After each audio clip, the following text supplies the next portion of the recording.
The wind had a voice that morning, low, steady, and cruel. Cale Harder knew that sound. He'd heard it the night his wife's breathing faded, when the fever took her and their newborn in the same hour. Since then, every winter storm sounded like her last breath coming back to mock him. He was chopping frozen wood behind the cabin when his axe slipped and bit deep into the stump.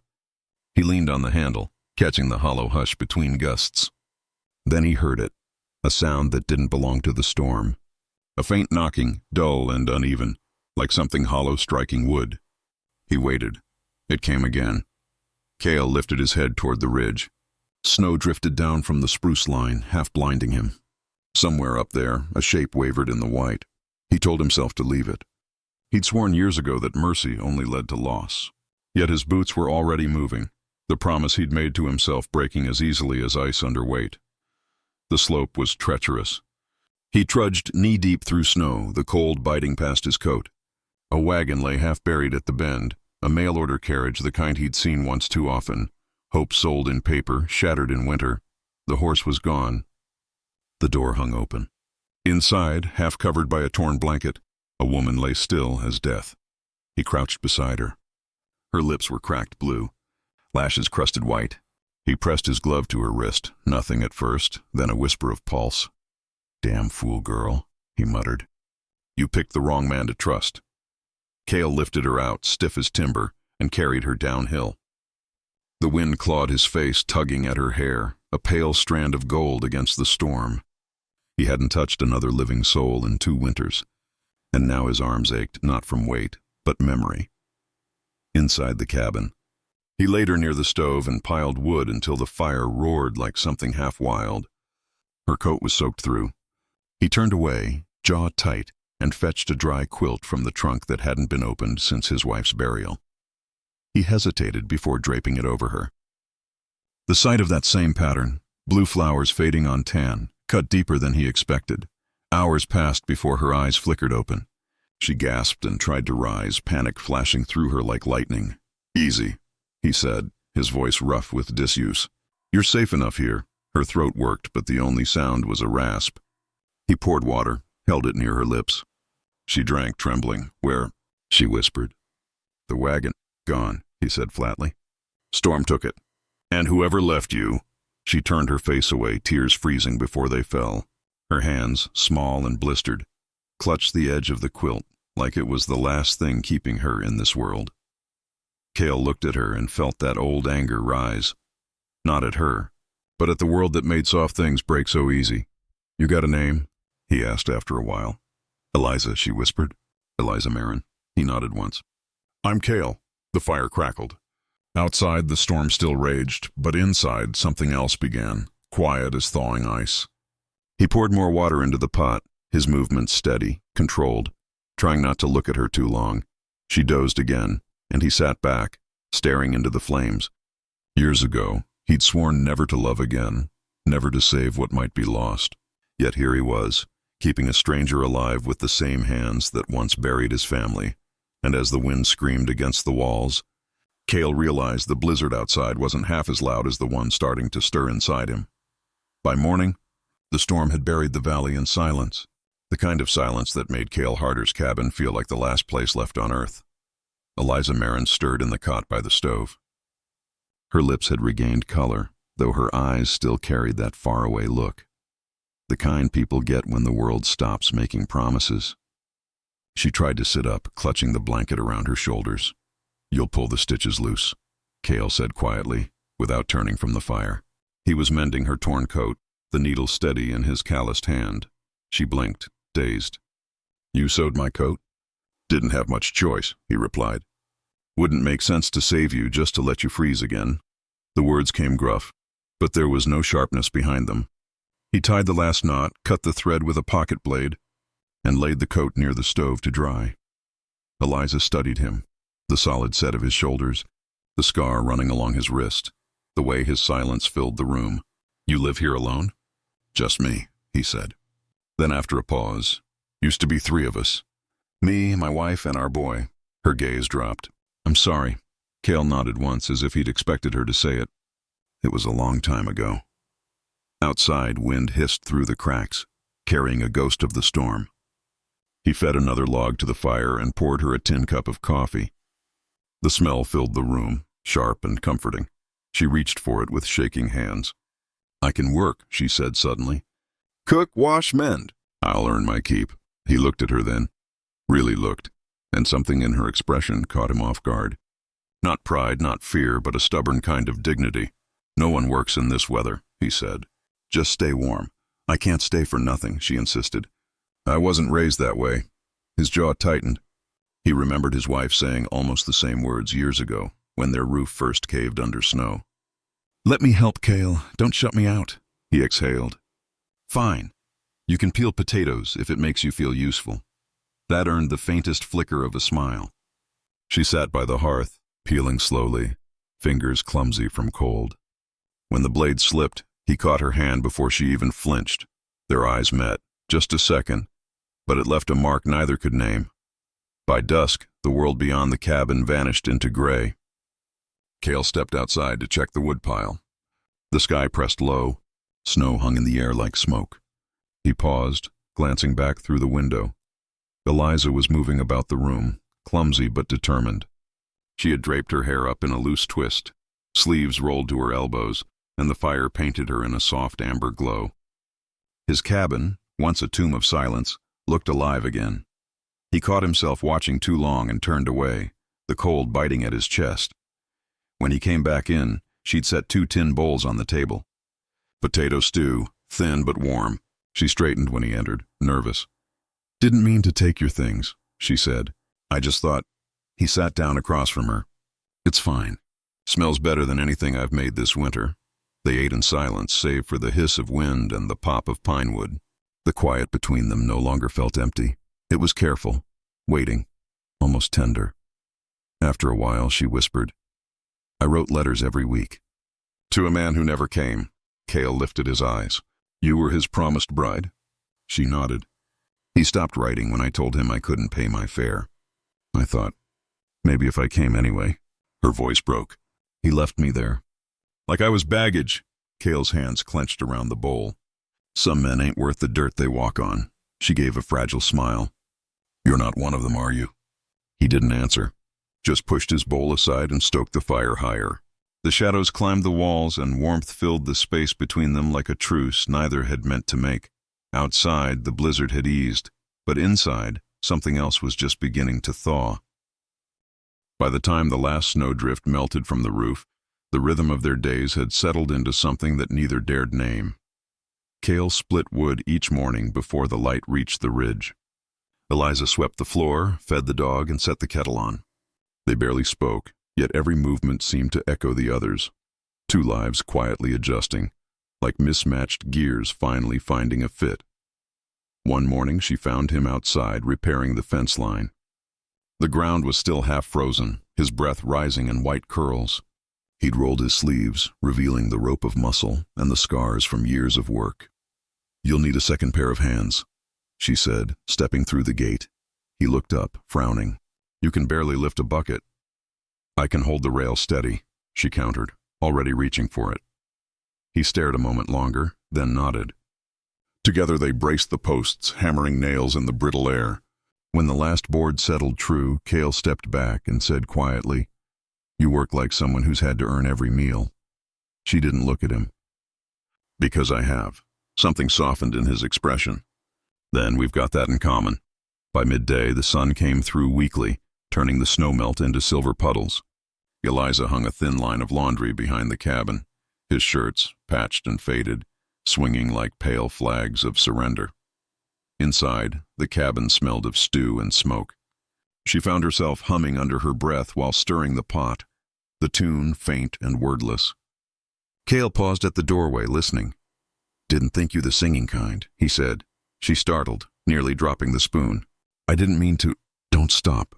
His voice was softer now. Been a long while since this place sounded human. The air between them shifted, gentle but deep. When night came, the 2 of them sat by the fire, bowls in hand. Outside, the thaw dripped from the eaves in steady rhythm. The dog lay near Eliza's feet, snoring softly. Cale broke the silence first. "Doc Finley says the pass'll open soon. You'll be able to travel if that's what you want." She looked into the flames, not answering. Then, and where would I go? Maybe back east. There's nothing waiting for me there. She turned her gaze toward him. Is there something waiting here? He held her stare for a long beat, then dropped it. Just work that needs doing. She smiled faintly. Then I'll help. Days stretched into weeks. They fixed the barn door together, replanted the small vegetable patch, and mended the roof shingles that winter had loosened. Their talk grew easier, still sparse, but warmer. One evening, as the sky burned orange, Eliza found him sitting on the porch steps, carving a small piece of wood. What's that? She asked. He turned it in his hands, a tiny horse, rough but sturdy. Used to make these for my boy, he said. Didn't think I'd make another. Eliza reached out, fingertips brushing the carving. He'd be proud you remembered. Maybe, Cale murmured. Some memories don't leave a man. They just wait until he's ready to look at them again. She sat beside him. Neither spoke. The air smelled of pine sap and thawed earth. Somewhere far off, a creek was beginning to run. When he finally looked her way, she was watching the sky, eyes steady, face calm, the faintest smile touching her lips. For the first time in years, Cale felt something close to peace. Not the peace of forgetting, but of letting someone share the silence. He leaned back, hands rough and still. Guess you were right, he said quietly. About what? That I needed another pair of hands. She laughed softly, the sound light and alive. Inside, the fire flickered low. Outside, spring crept through the valley like forgiveness finding its way home. Spring brought warmth to the valley, and eyes from the town that never stayed shut for long. Cale had ridden into Mill Creek for the first time in months, a wagon full of seed and lumber trailing behind him. Eliza insisted on going along, wrapped in her best shawl and quiet nerves. She'd mended her old dress so neatly that no one could tell it had once belonged to another woman. The town looked different from the ridge, louder, hungrier for gossip than he remembered. As they crossed the main street, conversation stopped. Men paused mid-stride, women leaned close to whisper. Isn't that harder? Someone muttered. With a woman, came another. She's that mail-order bride who never made it to her groom. Eliza's hands gripped the seat. I shouldn't have come, she whispered. Cale kept his eyes forward. You've got nothing to be ashamed of. But in truth, shame was a thing the town handed out freely. They stopped at Doc Finley's porch. The old doctor came out wiping his hands, eyes narrowing at the sight of them together. Well, I'll be, he said. Didn't think I'd see you keep company again, Cale. She's been staying out at my place, Cale said simply. Storm near took her life. Finley nodded, though his smile carried more curiosity than kindness. And still there, is she? For now. That single phrase, for now, was all the doctor needed. By sundown, the story had grown its own legs. 2 days later, a stranger rode up to the cabin, a ranch hand from town. He dismounted slow, hat in hand. Mr. Harder, he said, folks are talking. Word is you and that woman been living as man and wife without the preacher's say. Cale's jaw hardened. Tell the folks to mind their fences, but the damage was done. Eliza heard it all from the window. When he turned, she was standing behind him, pale as chalk. They think I'm your sin, she said softly. He started to speak, but she cut him off. You should have told them the truth. That I'm nothing to you? That's not true, he said. Then what am I? The question hit harder than any blow. He opened his mouth, but no words came. Years of grief, pride, and silence, all the armor he'd built, held him still. She waited for an answer that didn't come. When she turned to pack her things, the sound of her small trunk latching was louder than the wind outside. Eliza, he said at last, voice low. The pass is clear now. You can make it east. Her eyes glistened. So that's what you want? He looked down. It's what'll keep you safe. She nodded once. Then I'll go. By evening, the light faded to copper and ash. She stood in the doorway, bundle under her arm. The dog whined at her feet. Even he seemed to understand what was breaking. I thought you'd at least try to stop me, she said. Cale turned toward the fire instead. You deserve more than a man who can't speak right. The silence that followed was heavier than snow. She stepped out, closing the door behind her. Wind pressed against the walls. He listened to her footsteps fade until there was nothing, just the fire cracking and the faint echo of her name in his chest. Outside, the first spring storm rolled across the hills. soft thunder rumbling like regret too late to change course. Inside, Cale sat alone at the table where her cup still waited, half washed, half warm. He reached out as if to move it, then left it there, a ghost of something he wasn't ready to let go. The storm that night passed as quietly as she had. By dawn, the sky stretched clear and sharp over the valley, an empty blue that made Cale Harder's cabin look lonelier than ever. The chair she used by the fire was cold. Her shawl still hung on the peg. The place felt half alive, as if breath had been taken from it. He didn't ride after her that morning. Pride chained his hands, and fear held the reins tighter still. He worked instead, split wood, fixed fences, hauled water. Every sound filled the silence she'd left behind. It was Doc Finley who broke the stillness. He arrived on horseback near dusk, snow melting from his coat. "You best come with me," he said. "There's trouble down by the pass." Cale's heart lurched. "Eliza?" "Found her near the creek," Finley said grimly. "Didn't look good. She must have lost the trail in the rain." Cale didn't wait to hear more. The next moment he was in the saddle, tearing across the ridge. He found her where the creek split the trail, lying beside her collapsed mare. Mud streaked her dress, her face pale as candle wax. She was breathing, barely. He dropped to his knees, pulling her into his arms. "Eliza, Eliza, look at me!" Her lashes fluttered. "You didn't come," she murmured. His voice broke. "I was a damn fool." Rain started again, fine and cold. He lifted her, wrapping her in his coat. "Hold on." "Just hold on." She tried to speak, but her head fell against his chest. He pressed his cheek to her hair, feeling the faintest warmth there. Then he rode hard, the world around him a blur of gray and prayer. By the time he reached the church in Mill Creek, lanterns were burning. People gathered on porches, whispering. When he carried her up the steps, all fell silent. Even the wind seemed to stop. Doc Finley hurried forward. "Bring her inside." They laid her on a bench by the altar, the lamplight soft across her face. Her lips moved. "Why'd you come?" "Because I should have never let you walk away." He took her hand, rough fingers trembling. "I thought loving you would cost me everything. Turns out not loving you already did." She managed a faint smile.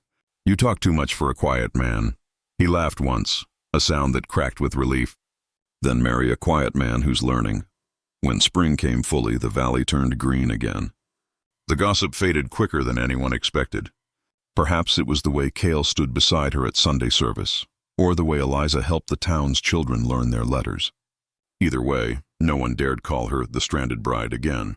They were married quietly, with the preacher, Doc Finley, and the same few townsfolk who'd once whispered. When the preacher asked if he took her as his wife, Cale simply said, "Already have." That summer, their small farm came alive, rows of beans, the roof mended, laughter returning to walls that had long forgotten it. She kept the little carved horse he'd made on the mantel. He kept her shawl on the chair, just where it belonged. One evening, as the sun slid behind the ridge, Eliza stood in the doorway watching the fields. Cale came up behind her, wrapping his arm around her waist. "Hard to believe this is the same place," she said. "It ain't," he replied. "Not since you walked into it." She smiled, leaning against him. "And if winter comes again?" He kissed the side of her head. "Then we keep the fire burning." Outside, the valley glowed gold and quiet. Inside, the warmth of their home spilled through the open door like promise itself, and for the first time in years, Cale Harder's world felt whole, proof that sometimes love doesn't return with thunder, but with thaw. The fire burned low, but the room stayed warm.